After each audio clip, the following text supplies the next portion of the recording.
You were trained to believe speaking is proof of value. That's how compliant men are manufactured. Talk fast, explain everything, keep the room warm, keep everyone comfortable.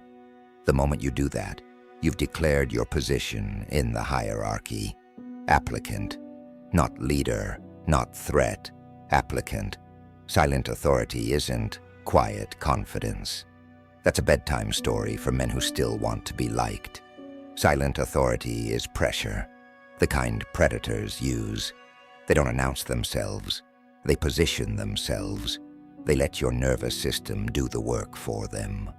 The room starts adjusting before they ever open their mouths. Here's the lens shift. Sound doesn't create authority. Control does. If you need to keep talking to hold attention, you're not commanding anything. You're performing, and performers get rated, reviewed, managed, and replaced. Think of speech like blood. Most men bleed in public. Opinions, jokes, explanations, apologies. Just clarifying. What I meant was. They leak information to buy safety. They trade mystery for approval. They trade power for being understood. And the world rewards that trade exactly once. It lets you stay in the room as furniture. Silence is not a lack of communication. It's a refusal to donate yourself. When you stop filling space, something violent happens psychologically. Other people start filling it for you. Their minds scramble to resolve uncertainty. They project motives, status, competence. They search your face for clues like prisoners searching a guard's keys. That's not magic. That's human nature. The unknown becomes the dominant object in the room. You don't need to be louder. You need to be less readable. Most men speak to prove they're harmless. They soften every statement with qualifiers. They pre-apologize. They over-contextualize. They smile too early. They laugh at things that aren't funny. That's not politeness. It's submission training. You're telling the group, don't punish me. I'm easy. And easy men get used. Silent authority starts with a new rule of reality. If you explain yourself before you're challenged, you've already accepted the role of the accused. Authority doesn't chase understanding. Authority sets terms. When you speak less, every word becomes a source instead of a spill. Scarcity creates gravity. That's why kings didn't debate peasants. Not because they were better, but because attention is the currency of rank. Whoever spends it carelessly is poor. So in this chapter, you're killing the old lens. I must speak to be respected. No, you must be respected to be invited to speak. Your job is to be the checkpoint, not the tour guide. Here's what that means in the real world. Immediately, when someone throws a cheap question at you, bait sarcasm, status tests, you don't rush to answer like a student.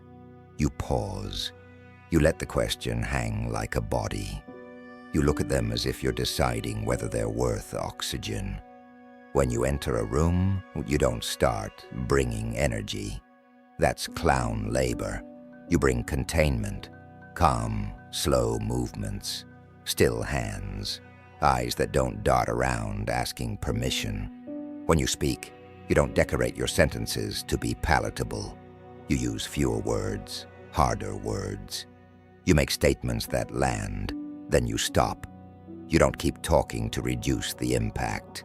Most men sabotage themselves with their own aftertaste. Silence is a blade, because it does two things at once.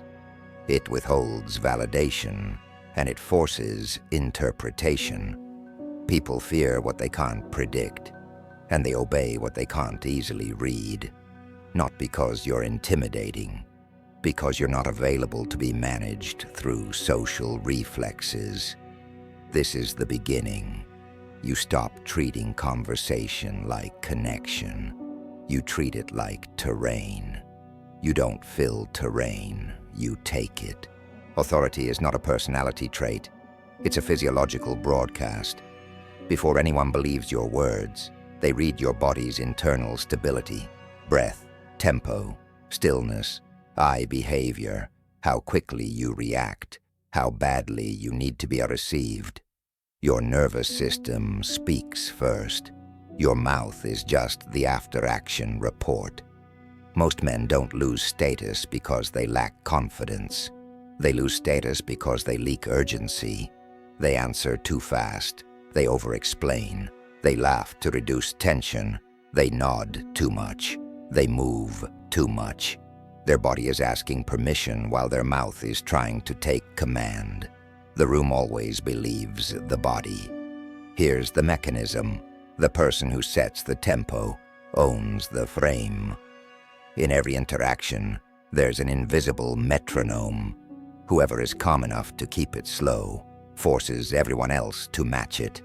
Whoever speeds up is admitting he's being moved. This is why silent authority feels heavy. It's not silence, it's controlled output. A disciplined nervous system creates scarcity. Fewer words, fewer reactions, fewer tells. Scarcity creates value. Value creates deference. So you're not trying to be quiet. You're building a system that makes quiet the default. The 4 leaks that kill authority, and the corrections 1. The speed leak, answering instantly. Instant replies signal you're eager to be evaluated. It's a tell. I need this to go well. High-status men don't rush because they're not chasing acceptance. They're selecting outcomes. Correction. Install a 2-beat delay before responding. Not theatrical. Just enough to show your mind is choosing, not reacting. If you can't control 2 beats, you won't control your life. 2. The breath leak. Shallow chest breathing. Chest breathing makes your voice thin and your pacing frantic. It also telegraphs tension. People don't follow tension, they exploit it. Correction. Breathe low, slow, silent. Before you speak, exhale gently as if cooling steel. Your first word should ride on a stable breath, not a scramble for air. 3. The explanation leak. Over-justifying. Explanations are not clarity. They're often self-defense. The more you justify, the more you imply your statement can't stand on its own. Correction. Say the claim once, cleanly, then stop. If challenged, respond with 1 sentence, not a paragraph. Make them earn expansion with precision questions, not with your insecurity. 4. The motion leak. Fidgeting, nodding, friendly micro-appeasement. Too much movement reads as negotiation. A leader is not negotiating his existence. Stillness is a weapon because it refuses to beg. Correction. Reduce movement by half. Hands calm, feet planted, head steady. When you nod, do it once, deliberately, like a stamp, not a twitch. The silent authority protocol. Operational, not emotional. Speak in compression. Short sentences, hard stops. No maybe, no sort of, no filler. Filler is verbal sweat. Use pauses as punctuation. After a key sentence, pause. Let it sit. You're not leaving a gap. You're placing weight. Control your gaze. Don't dart. Don't scan for approval. Look at one person when you speak, then release. Calm eyes imply calm options. Refuse the social sprint. If the room is chaotic, jokes, fast talk, nervous energy, do not match it. Matching is submission to the room's mood. Your job is to set weather, not report it. The goal isn't to intimidate. The goal is to be unmovable. When your nervous system doesn't flinch, people assume you've seen worse, measured more, and need less. That assumption is where status comes from, because status is not declared, it's inferred. You want silent authority. Then treat your reactions like ammunition. Don't fire at shadows. You don't have a personality. You have a default survival strategy, and it leaks through your voice. Silent authority starts when you see your own operating system without romance. Then you replace it. Most men rotate between 3 weak archetypes depending on the room. They think they're being social. They're actually broadcasting need. And need is the one scent that makes respect leave the body. 1. The beggar, approval-seeking speech. The beggar speaks to be safe. He offers explanations like tribute. He adds friendliness like armor. He keeps the air warm so nobody turns on him. Psychological effect. Everyone unconsciously classifies him as manageable. Not because he's nice, but because he's predictable. Predictable men get assigned tasks, roles, emotional labor. Their words become noise because the motive is obvious. Please accept me. Signs you're in beggar mode. You preface opinions with disclaimers. You apologize for occupying space. You answer questions that weren't asked because you fear misinterpretation. The correction isn't aggression, it's withholding. The beggar must learn to let silence stand without buying comfort. 2. The performer. Entertainment speech. The performer speaks to be valuable. He thinks attention equals status, so he supplies jokes, stories, high energy, fast opinions. He becomes the room's unpaid musician, playing until he's exhausted, then wondering why no one follows him. Psychological effect. The group enjoys him, then shelves him. Performers are tolerated, even liked, but they're rarely deferred to because they're working, and whoever is working is not in charge. Signs you're in performer mode. You fill gaps instantly. You save dead conversations. You escalate your personality to win the moment. The correction is simple. Stop trying to win the room.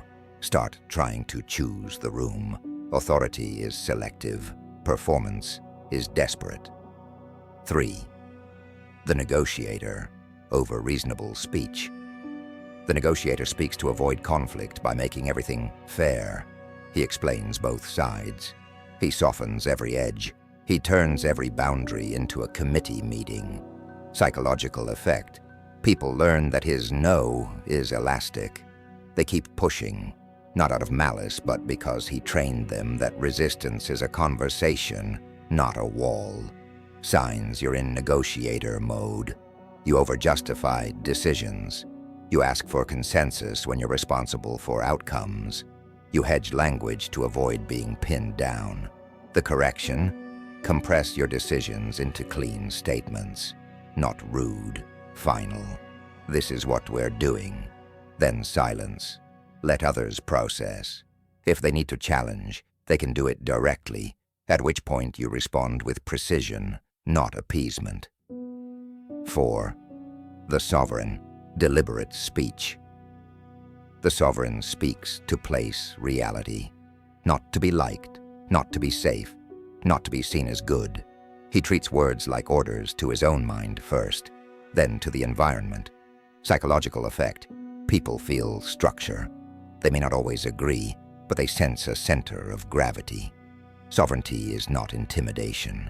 It's self-possession. Your calm becomes a reference point. Signs you're in sovereign mode. You pause before answering, because you're choosing. You ask fewer questions, and the ones you ask are surgical. You end sentences without seeking permission through tone. The brutal truth and the upgrade. Here's the uncomfortable part. You don't become sovereign by learning lines. You become sovereign by killing the reflex to explain yourself into acceptance. Your assignment is to catch the moment you're about to. Add one more sentence to be understood. Add one more laugh to be liked. Add one more reason to be forgiven. And instead, you stop. You hold. You let the air tighten. Not as a tactic to control people, because you refuse to be controlled by your own fear. The world doesn't punish you for being weak.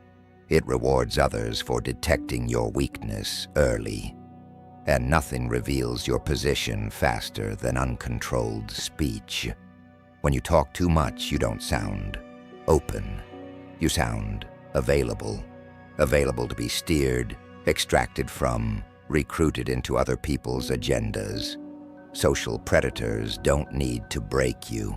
They just need you to keep explaining yourself until you hand them the map. Human beings have always hunted the same way.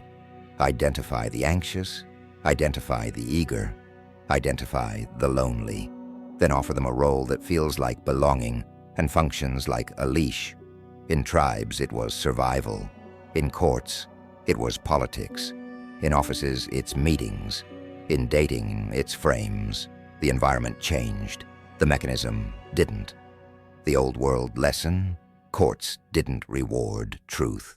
They rewarded control. Look at royal courts, empires, any hierarchy built on proximity to power. The most dangerous person wasn't the loud rival. It was the one who spoke rarely and precisely, because everyone had to guess what he knew, who he served, and what he wanted. In high-stakes environments, clarity is not always safety. Over-clarity makes you legible. Legible men are easy to position, easy to set up, easy to quote out of context, easy to provoke into saying something that can be used later. That's the real threat, not haters, not competition. The threat is recorded predictability. Modern examples: how you get managed without noticing. The workplace, clarifier trap. You think being helpful earns respect, so you narrate your thought process, your intentions, your doubts. You give managers a perfect tool. They don't need to understand you. They just need to assign you. The more you speak, the more you become a function. Functions don't get autonomy. They get workloads. The meeting provocation trap. Someone tosses a casual challenge. So you're saying we should? It's bait. If you rush to correct them, you've accepted their frame. Now you're defending. Defending turns you into the reactive one. Reactive men become the room's entertainment, then the room's scapegoat. The social group role lock trap. You become the funny one, the agreeable one, the explainer, the therapist friend. You think it's connection. It's a slot. Once you're in a slot, the group protects the slot, not you. The moment you try to change, they punish you with confusion. You've changed. Translation: your new behavior threatens our control of you. The dating over-disclosure trap. Men leak insecurity to seem honest, then wonder why attraction collapses. Attraction isn't moral. It's selective. Oversharing isn't intimacy. It's unfiltered need. Need reads as dependency. Dependency reads as future cost. The biological layer: why silence creates weight. Your brain is a threat detection machine. When it can't predict something, it allocates more attention to it. This is why the quiet presence dominates the loud presence. The loud man is solved quickly. The quiet man stays unsolved. Loudness equals immediate pattern recognition. Immediate pattern recognition equals reduced attention. Reduced attention equals reduced status. It's not fair. It's not nice. It's not healthy. It's real. The hard pivot. You're not being nice.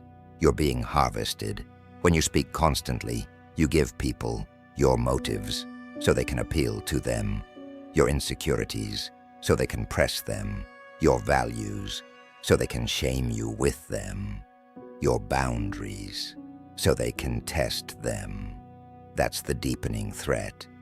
Information is leverage. Every extra sentence is a donation to someone else's strategy, whether they're conscious of it or not. Silent authority isn't about making people afraid. It's about making yourself hard to program. Because the man who can't control his speech can't control his position. he will be assigned one. Stop treating words like self-expression. In any serious environment, speech is positioning. Every sentence either tightens your frame or hands it away. Silent authority comes from one discipline. You speak only when speech buys leverage, clarity, boundaries, direction, consequence. These are the rules, not tips, rules. Break them and you'll keep getting handled by louder, weaker men with better control. Rule 1, enter slow, speak last. The first voice sets the temperature, then gets blamed for the weather. Let others reveal motives. You collect data before you donate presence. Rule 2, pause like you own time. A controlled pause is a dominant signal because it rejects the social sprint. You're telling the room, I decide the pace. Rule 3, never answer the emotional version of a question. Most questions are bait, wrapped in curiosity. Respond to the literal question only. If someone wants a fight, don't donate one. Rule 4, speak in compression, one thought per sentence.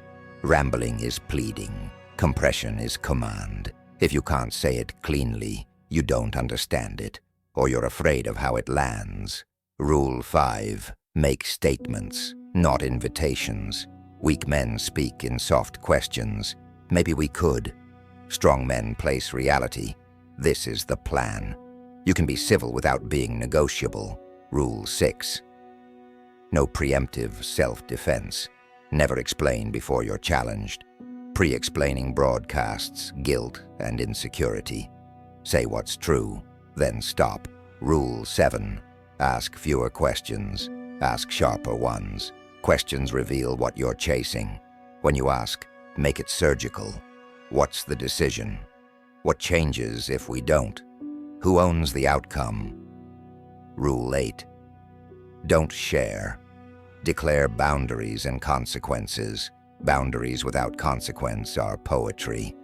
If something won't be tolerated, state the line and what happens next, calmly, without emotion, without theatrics. Rule 9, refuse false urgency.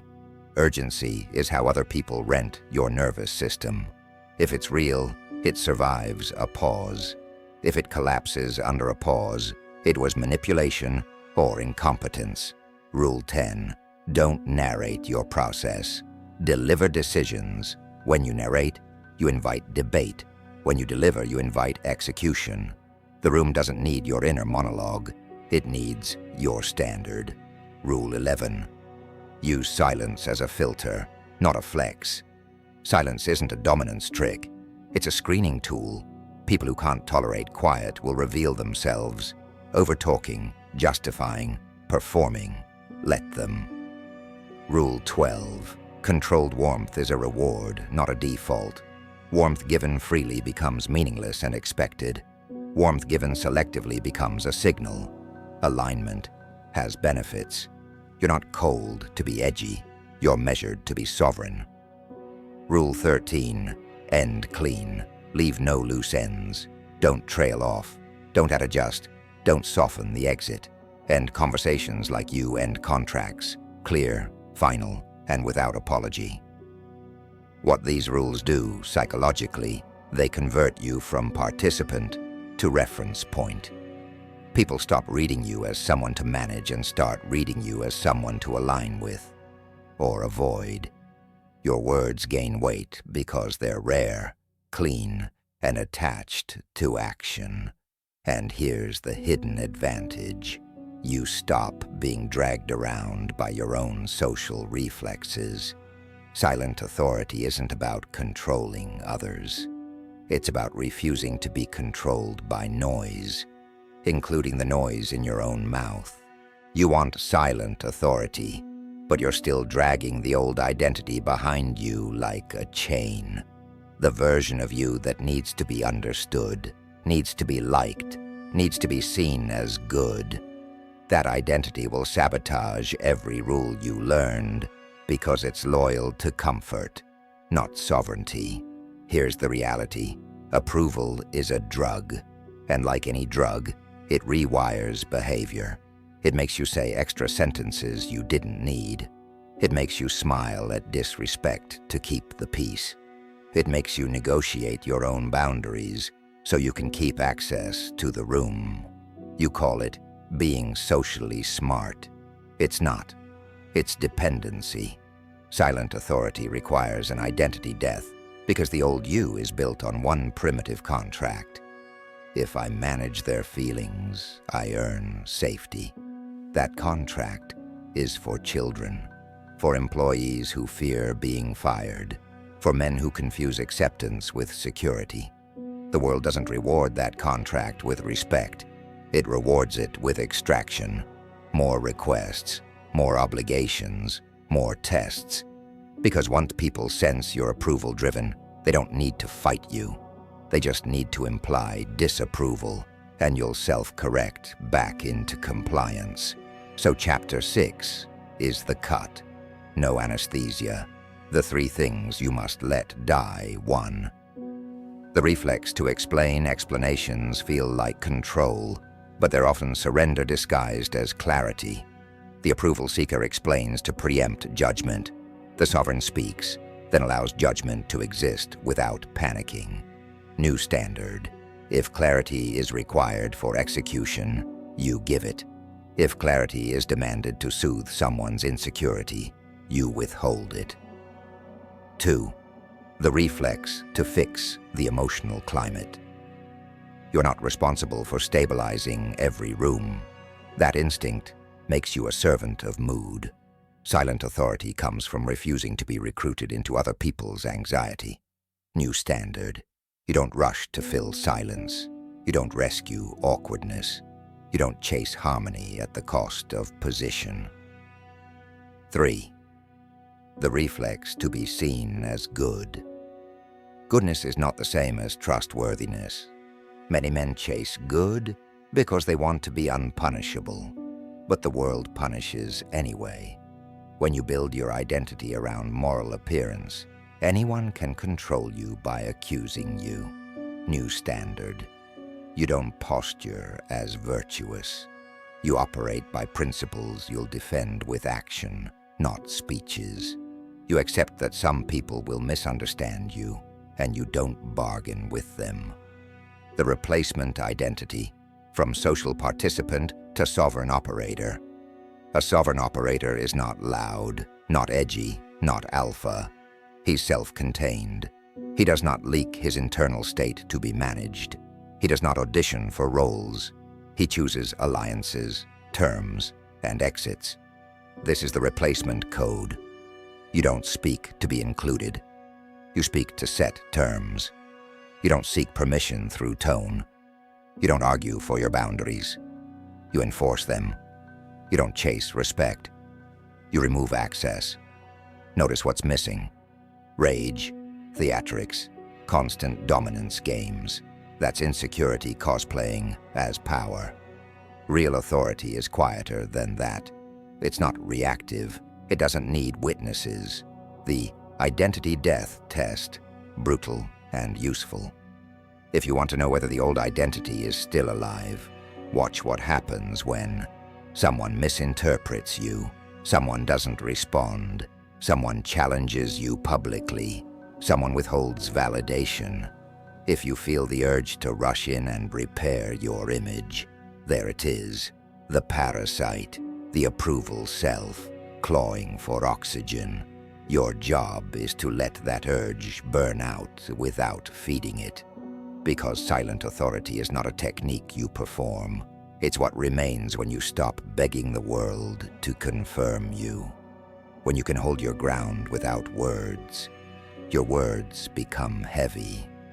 When you can tolerate being disliked, you become hard to control. There's a final truth you don't get to negotiate. Your mouth is either a weapon you control or a leash someone else holds. Most men lose power the same way they lose money. Small, unconscious spending. One extra explanation, one nervous joke, one rushed reply, one emotional paragraph sent to clear things up. And because you can't tolerate uncertainty, You donate certainty, your intentions, your fears, your limits, until other people can predict you like weather. Once you're predictable, you're governable. That's the warning. Not motivational, not dramatic, mechanical. The world doesn't need to break you.